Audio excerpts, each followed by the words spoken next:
Por último, para não te cansar mais, pouco antes do fogo e da morte, toda Jerusalém ficará espantada e comentará ao ver os muitos carros que correrão pelo ar 4. Eu podia ter acrescentado mais sinais, os textos de Jósefo são excepcionais nesse aspecto, mas pareceu-me desnecessário. Pilatos estava boquiaberto. Flávio Jósefo escreveu textualmente: aos 8 dias do mês de abril, às 9 da noite, surgiu tanta luz em volta do altar e do templo que até parecia que era um dia muito claro, e isto durou uma longa meia hora. N. Do M. 2 na sua mesma obra, A Guerra dos Judeus, Shea, assegura no mesmo sentido. Neste mesmo dia, e na mesma festa, um boi que traziam para sacrificar pariu um cordeiro no meio do templo. N.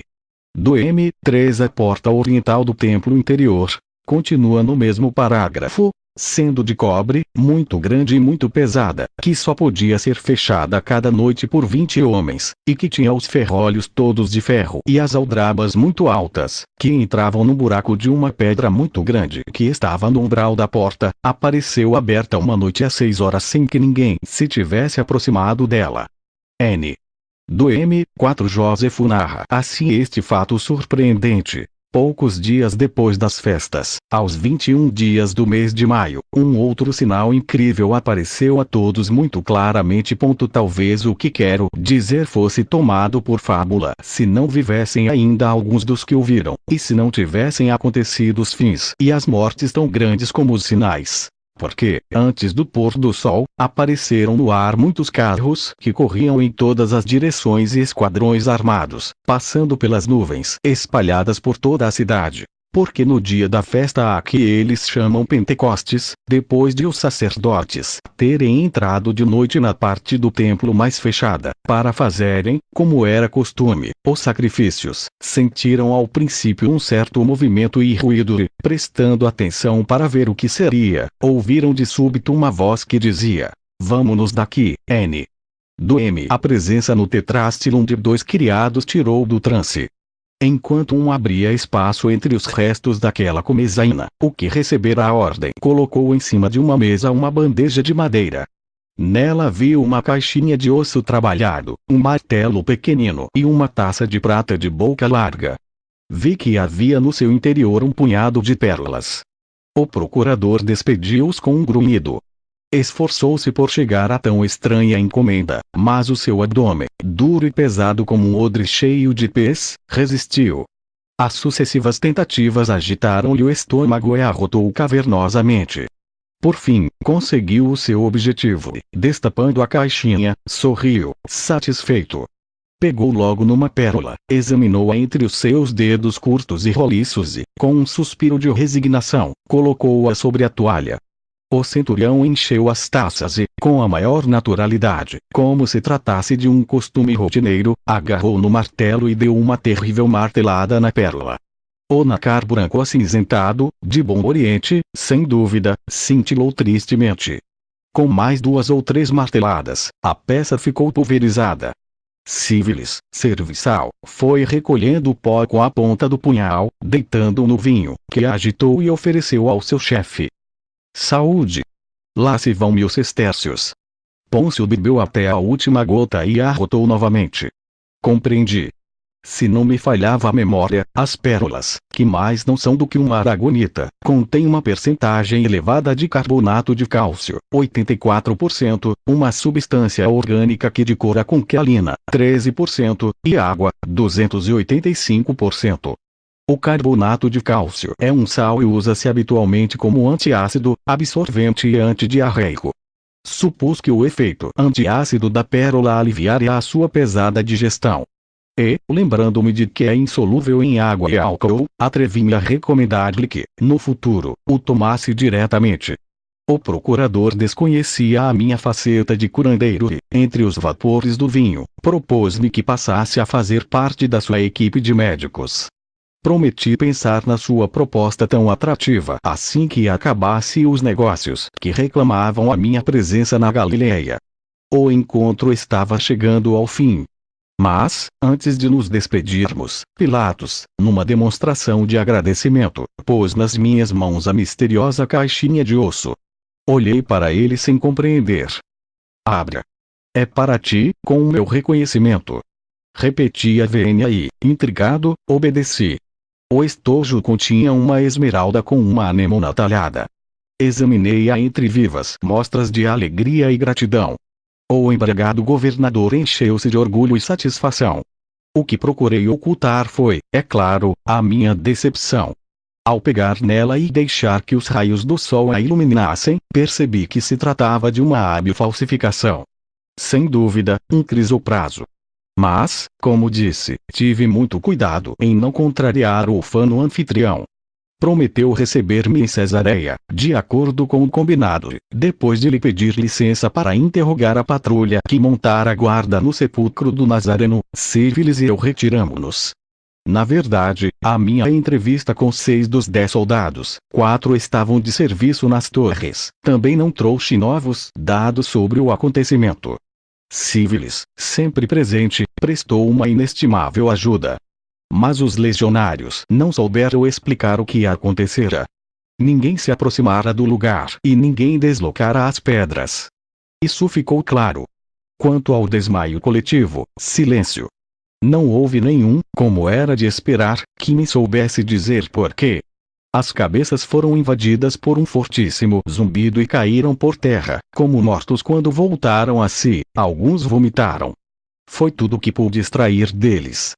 Por volta da hora sexta, ao meio-dia, despedi-me do centurião e enveredei pelo caminho do norte, rumo ao topo do Monte das Oliveiras. Sentia-me satisfeito. Acelerei o passo, desejoso de conhecer as descobertas do meu irmão acerca dos panos mortuários. O vento uivante de leste favoreceu-nos de certo modo. As pessoas não se arriscavam a sair da cidade. E a minha segunda entrada no berço foi rápida e sem contratempos.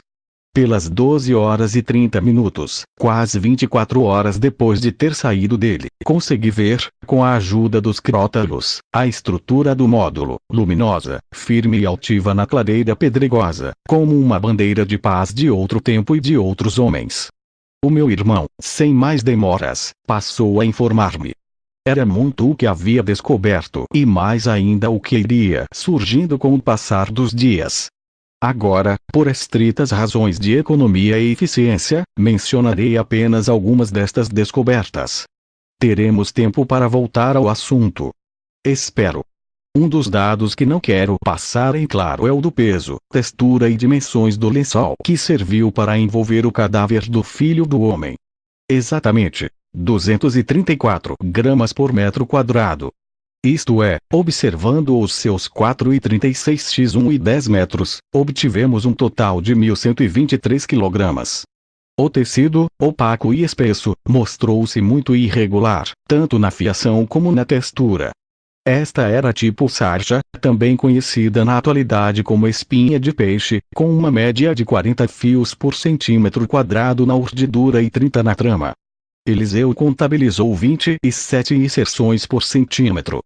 Com a ajuda do microscópio, e em ampliações até 5.000 vezes, confirmou a natureza da fibra. Linho, com presenças solitárias e escassas de algodão do tipo Herbaceum. Possível procedência. O centro comercial de Palmira, a 10 dias de Jerusalém. Talvez estas informações possam parecer pouco importantes. Porém, na nossa opinião, são importantes. Especialmente porque estão de acordo, eu diria que são mesmo, com as análises realizadas sobre o sudário ou simbom, que se guarda na cidade de Turim. Assim, categórico, como diria um mestre, quem tiver olhos para ver que veja. Como o grande especialista T. Walsh já esclareceu, a sarja só começou a ser tecida na Europa no final do século XIV. No Egito e em Palmira, pelo contrário, este tipo de sarja, tanto de lã, Antinoé, no Egito, como de linho, Palmira, no nordeste da Palestina, era trabalhada há muito tempo. Quanto aos pedacinhos de algodão encontrados no tecido, como diz Reis, também era conhecido no Oriente Médio no tempo de Jesus.